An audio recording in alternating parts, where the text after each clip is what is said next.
Doctor B Jayaraj, അമിത ആത്മവിശ്വാസം എന്നല്ല, തികഞ്ഞ ആത്മവിശ്വാസത്തിലാണ് UDF ക്യാമ്പ് ഇപ്പോൾ.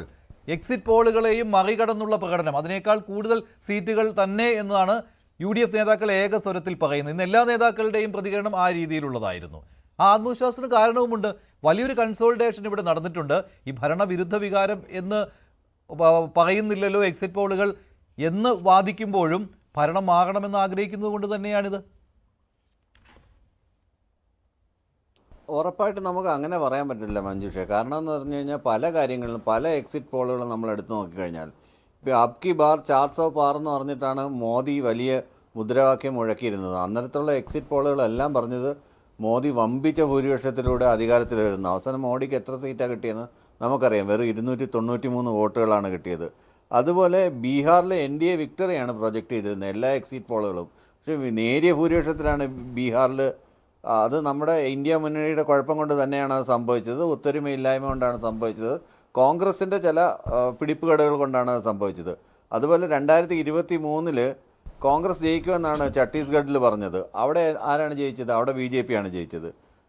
BJP അവിടെ 325 സീറ്റോടുകൂടി യു പിയിൽ ഹങ് അസംബ്ലിയാണ് എല്ലാ എക്സിറ്റ് പോളുകളും പറഞ്ഞത്. അവിടെ 325 സീറ്റ് എടുത്തിട്ട് BJP അവിടെ സ്വീപ്പ് ചെയ്ത് കൊണ്ടുപോയി. അതുകൊണ്ട് എക്സിറ്റ് പോളുകളെ നമ്മൾ നോക്കുമ്പോൾ ഇൻഡിക്കേറ്റേഴ്സായിട്ട് മാത്രം എടുക്കുക, അല്ലാതെ ഡെഫിനിറ്റീവ് ഫോർകാസ്റ്റായിട്ട് ഒരു കാരണവശാലും നമുക്ക് എടുക്കാൻ പറ്റില്ല.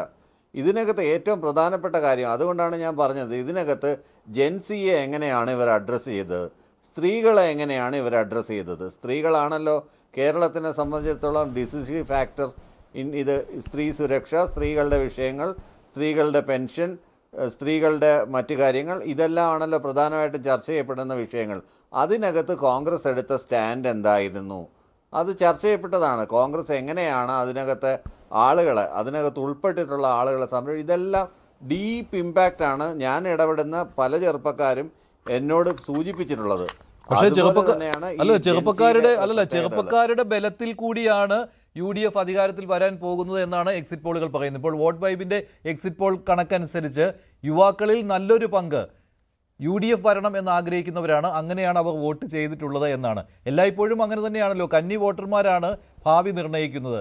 അവർ തന്നെയാണ് 18 മുതൽ 24 വരെയുള്ള ഏജ് ഗ്രൂപ്പിൽപ്പെട്ടവരാണ് UDFന് പിന്തുണ നൽകിയവരിൽ കൂടുതലും. അവരുടെ പിന്തുണ UDFനായിരുന്നു. ഇതിനകത്ത് ഒരു പ്രധാനപ്പെട്ട വിഷയം എന്ന് പറഞ്ഞാൽ ഈ കനകോലുവിനെ ഉപയോഗിച്ചുകൊണ്ട് സോഷ്യൽ മീഡിയ നേരത്തെ തന്നെ മാനിപ്പുലേഷൻ സ്റ്റാർട്ട് ചെയ്തിരുന്നു. പല ആളുകളും മാനിപ്പുലേഷൻ സ്റ്റാർട്ട് ചെയ്തിരുന്നു. പക്ഷേ വൈകിയാണെന്നെങ്കിലും ഇടതുപക്ഷ ഹാൻഡിലുകൾ വളരെ ആക്റ്റീവ് ആവുകയും എല്ലാവരും ഓരോരുത്തരും അവരവരുടേതായ കോൺട്രിബ്യൂഷൻ സോഷ്യൽ മീഡിയയിൽ ചെയ്യുകയും ചെയ്തു. ഈ പറഞ്ഞതുപോലെ അതിൻ്റെ ഭാഗമായിട്ട് വ്യാപകമായ ഇത്തരത്തിലുള്ള പ്രചരണങ്ങളെ പൊളിച്ചെടുക്കാനായിട്ടും ഈ പറഞ്ഞത് ഏറ്റവും ഒടുവിൽ നടന്ന ഈ വയനാട്ടിൽ നടന്ന ഈ പണപ്പിരിവുമായിട്ട് ബന്ധപ്പെട്ട് അവിടുത്തെ ദുരിതാശ്വാസ പദ്ധതികൾ അല്ലെങ്കിൽ പുനരധിവാസ പദ്ധതികളുമായിട്ട് ബന്ധപ്പെട്ടിട്ടുള്ള പണപ്പിരിവിനെക്കുറിച്ചുള്ള കൃത്യമായ കണക്ക് വയ്ക്കാനോ ആ പിരിച്ച പണം എവിടെയെന്ന് പറയാനോ ലീഗ് ഒഴിച്ചിട്ടുള്ള ഒരു വലതുപക്ഷ സംഘടനയിലെ ഒരു കക്ഷികൾക്കും കഴിഞ്ഞിട്ടില്ലെന്ന് മാത്രമല്ല, ഫണ്ടെല്ലാം vanished into thin air എന്നുള്ളൊരവസ്ഥയിലേക്ക് പോയി. അതും ജനങ്ങൾ കണ്ടതാണ്. അപ്പോൾ എത്ര കോടിയാണ് യൂത്ത് കോൺഗ്രസ് പിരിച്ചത്, എത്ര കോടിയാണ് കോൺഗ്രസ് പിരിച്ചത്, എത്ര കോടിയാണ് വിദേശത്ത് പോയി പിരിച്ചത്, ഇതെല്ലാം ഈ പൈസ എല്ലാം എവിടെയാണ് പോയെന്നുള്ള ചോദ്യങ്ങൾ ജനങ്ങൾ ചോദിക്കുന്നുണ്ടായിരുന്നു. അതായിരുന്നു ഏറ്റവും അവസാനമായിട്ട് ഇലക്ഷന് തൊട്ട് മുമ്പ് ആളുകളുടെ മുന്നിൽ വന്നുകൊണ്ടിരുന്നൊരു കാര്യം. അതായത് ആ ശവം തൂക്കി പ്രയോഗം. ആ പ്രയോഗമൊക്കെ അത് കുറുക്കി കൊണ്ടുവരുന്ന രീതിയിൽ ചില ഇലക്ഷൻസ് ഞാൻ കണ്ടിട്ടുണ്ട്.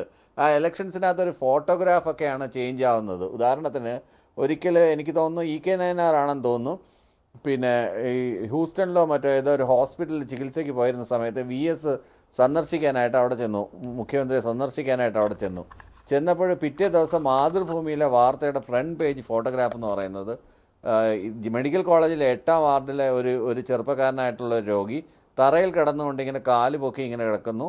അപ്പം പൊതുജനം ഇങ്ങനെയാണ് കിടക്കുന്നത്, നേതാക്കന്മാർ അങ്ങനെ പോകുന്നു എന്നുള്ള രീതിയിലൊരു വാർത്ത ഇട്ടു. ആ വാർത്ത വളരെ അധികം ജനങ്ങളെ സ്വാധീനിച്ചു. അത്തരത്തിലുള്ള വാർത്തകളാണ് ഇമോഷൻസാണ്. കനകോല് പറഞ്ഞത് ഒരു കാര്യം വളരെ കറക്റ്റാണ്.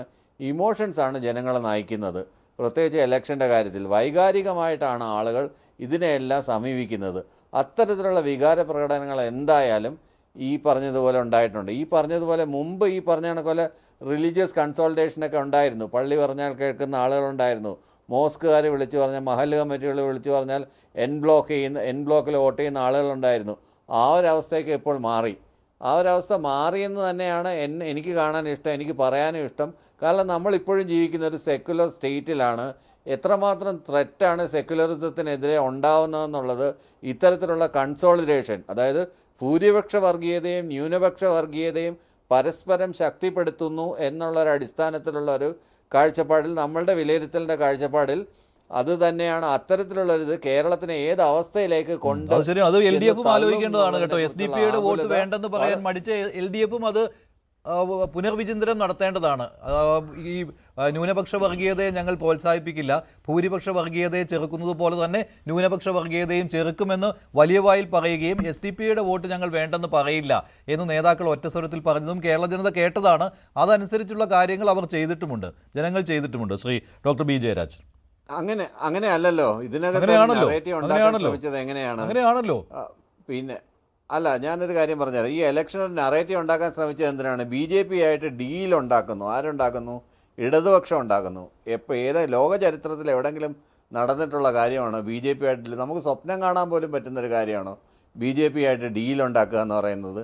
അങ്ങനെ ഒരു ആരോപണമാണ്, ഡീൽ ആരോപണം. വെള്ളാപ്പള്ളി നടേശൻ അങ്ങനെ പറഞ്ഞതുകൊണ്ട് അത് മുസ്ലിം വിരുദ്ധതയാണ്, അദ്ദേഹത്തിനെ കാറിൽ കയറ്റിയതുകൊണ്ട് മുസ്ലിങ്ങൾക്കെല്ലാം എൻ ബ്ലോക്ക് എതിരാണ് എന്നൊക്കെ പറഞ്ഞിട്ടുള്ള ചീപ്പ് നറേഷൻസ് ആയിരുന്നു കുറേ നാളെ എയറിലിങ്ങനെ തങ്ങി നിന്നത്. അപ്പം ഇത്തരത്തിലുള്ള ആളുകളെ അത്തരം പ്രസ്ഥാനങ്ങളെ നമ്മൾ ആരും പ്രോത്സാഹിപ്പിക്കുന്നില്ല. ഒരു മനുഷ്യൻ പോലും അത്തരം പ്രസ്ഥാനങ്ങളെ പ്രോത്സാഹിപ്പിക്കുന്നില്ലെന്ന് മാത്രമല്ല, അതിനെയൊന്നും അംഗീകരിക്കാനും തയ്യാറല്ല. പിന്നെ BJP ആയിട്ട് ഡീല് നടത്തി എന്നൊക്കെ പറയുന്നത്, ഈ ഡീല് നടത്തി നേരത്തെ പരിചയമുള്ളത് PP മുകുന്ദൻ്റെ കാലം തൊട്ടേ ഡീല് നടത്തി നല്ല പരിചയമുള്ളത് കോൺഗ്രസ്സിന് തന്നെയാണ്. അപ്പോൾ ഒരേ സമയത്ത് രണ്ട് വെള്ളത്തിൽ കാല് വെച്ചിട്ടുള്ള ഒരു കളിയായിരുന്നു കോൺഗ്രസ് ഈ തെരഞ്ഞെടുപ്പിൽ നടത്തിയെന്നുള്ളത് നമുക്ക് വളരെ വ്യക്തമായിട്ട് മനസ്സിലാക്കാൻ. കൂടുതൽ വാർത്തകൾക്ക് News 18 Keralam YouTube channel subscribe ചെയ്യുക.